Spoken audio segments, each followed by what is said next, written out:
again. Alright, I'm gonna close this area up over here. I got this piece, didn't tack too well, I didn't hit it. Got this piece I'm putting here. I'm gonna split it, fold it over, and get my angle. There's where my point is when the fender was on, where it starts to curve. And I'm gonna pick this up and weld this back to this, and probably put a piece back here and reinforce it. Alright, so let me get this welded. Alright, see, I really like how this turned out. I got my contour here. I've got to, you know, put some filler on there, clean it up.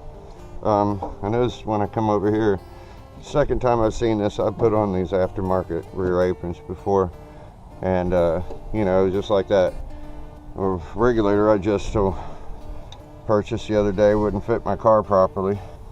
Well, this doesn't line up with the track. See, I got some damage in this top layer. I gotta put something on here on the top of this track. But I've done this before on this, and I split it here and then bring it up and then make it meet and weld it back together. And I'm cleaning this up over here, and then I'm gonna fold this over and weld it. And I'll do the same over here. It's a little lower than that side. But like I said, I don't want this to buckle here in the seal. You know, you want a nice clean line, the seal just traveling around in the same level. And I know it's not this because I put the fenders on correctly. It's just, like I said, I've seen this before. Can you see that? See, I split this right here and then brought it up, and you see the channel for the seal is in line now.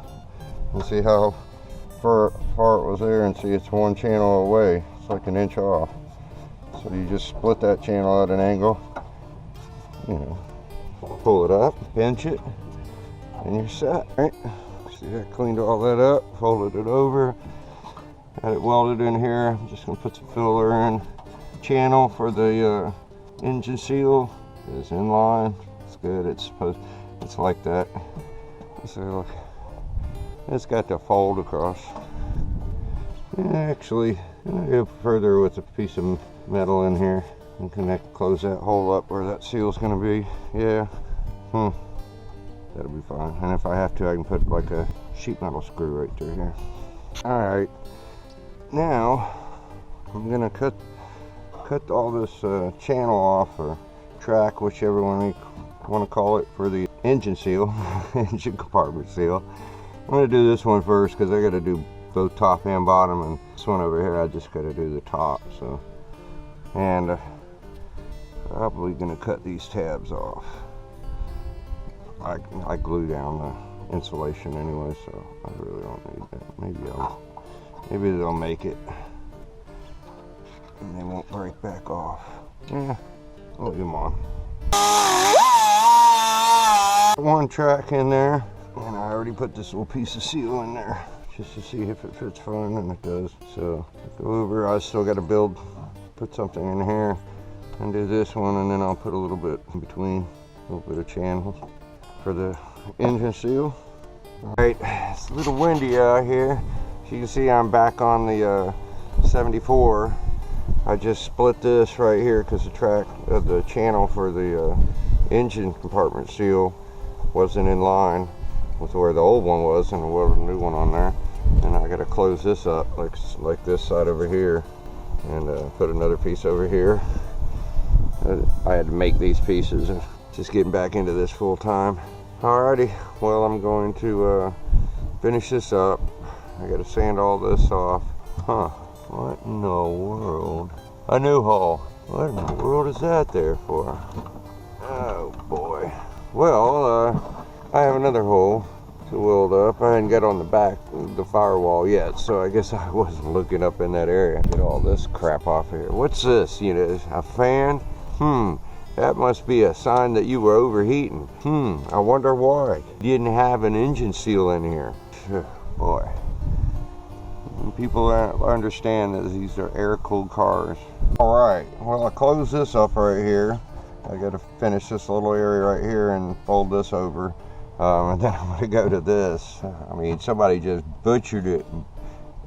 I mean, I don't know what the hell they did that for. Look at the foam in there. Get that all welded in there. Yeah, I tell you, like I said in earlier videos of working on this car, is I can tell some kids own this car. Definitely. Alright, let's get that hole closed up once and for all. Alright, I got that hole closed up there, as you can see. Clean all that up and it's going to be ready for the painting, and then I'll eventually put the insulation in. It'll look nice. I've got this closed up over here and got that closed up there. Got a little ahead of myself and realized I don't have my GoPro. I took some aircraft paint stripper and I brushed it all over this several times. And now I'm wire wheeling it using the pads, the red and the blue pads, and scuffing the rest of it off that won't come off with the stripper. As you can see, I got all my welding done, and I got my channels in here for the engine seal. Almost done with the filler, like the final sand right here. Got my edges back where I need them. Get this thing prepped up for some primer and orange paint. Alright, see, I almost got it all. Trying to make it a little easier to get up in here. I always tear the hell out of my hands when I'm trying to sand in here. I'm a little bitter to push a little bit of piece of steel wool around here. I have fine steel wool. It would have been better if it was coarse, but it'll work. Yeah, I'm not doing a full paint job. I'm just repairing what somebody did to screw up the rear apron back here, and I'm going to paint this color of the car and the rear apron. So I'm going to probably not match completely because of the whoever painted it metallic orange. Didn't lay down, you know, the metallic probably about 18 inches or so, and missed the metallic over the final base coat. So metallic buried in it. You can only tell it's metallic on a bright sunshiny day. So that's kind of a issue there, but without painting the whole car, there's not much you can do about it. Should be close enough. Alright, I got about as much as the stripper's going to take off. Now I'm going to really give it a good scrubbing to get all that stripper off. It's kind of like honey. It stays there even after you rinse it. And I am going to remove these hinges. It just had all this cheap black can spray paint all over it. I figured I'd strip it while it's in here with the back and then take them off and get them. Oops, he got cut off a little too soon, but here are the finishing pictures of it while it's primed right before painting, which will be in the next video. Hey guys, it's Dalton. This is our new website that I just made. I hope you guys go check it out. If you guys are interested in possibly getting your Volkswagen Beetle possibly restored or serviced at all, then please contact us on our website or comment down below. But I hope you guys enjoyed this video. Subscribe, like, and have a just buggin' of a day. Thank you for watching.